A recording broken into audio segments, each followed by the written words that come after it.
क्या आपने कभी रात के सन्नाटे में अपने घर की छत पर किसी के चलने की आवाज सुनी है? और अगर मैं कहूं कि एक गांव में हर रात ठीक 2:17 बजे एक औरत छत पर चलती थी, लेकिन सबसे डरावनी बात यह थी कि उस घर की छत तक जाने वाली सीढ़ी 10 साल पहले तोड़ दी गई थी। उत्तर प्रदेश के एक छोटे से गांव में रोहित अपनी मां के साथ रहता था।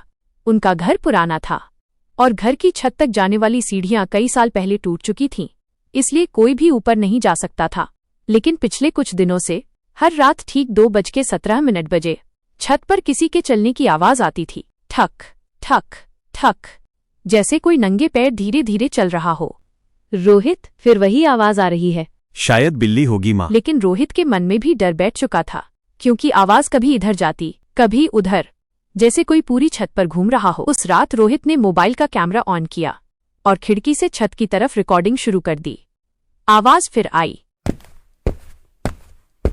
रोहित ने हिम्मत करके ऊपर देखा, लेकिन वहां कुछ नहीं था, सिर्फ अंधेरा। जब उसने वीडियो देखा तो उसके हाथ कांपने लगे। वीडियो में कुछ सेकंड के लिए एक सफेद साड़ी वाली औरत दिखाई दी।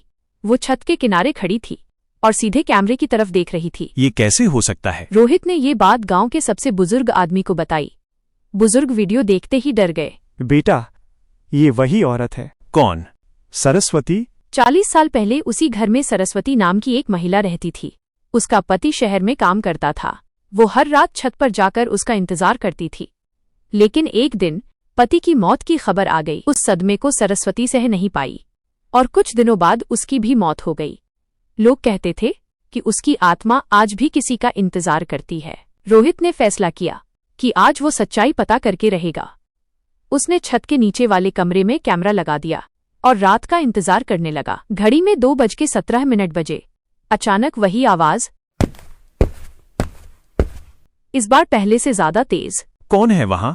अचानक घर की सारी लाइटें बंद हो गईं। कमरा अंधेरे में डूब गया। मोबाइल की स्क्रीन अपने आप ऑन हो गई। उस स्क्रीन पर सिर्फ एक लाइन लिखी थी, मैं अभी भी उसका इंतजार कर रही हूं। हे भगवान! रोहित डर के मारे भागने ही वाला था कि उसे छत से रोने की आवाज सुनाई दी। पहली बार डर के बजाय उसे उस औरत पर दया आई।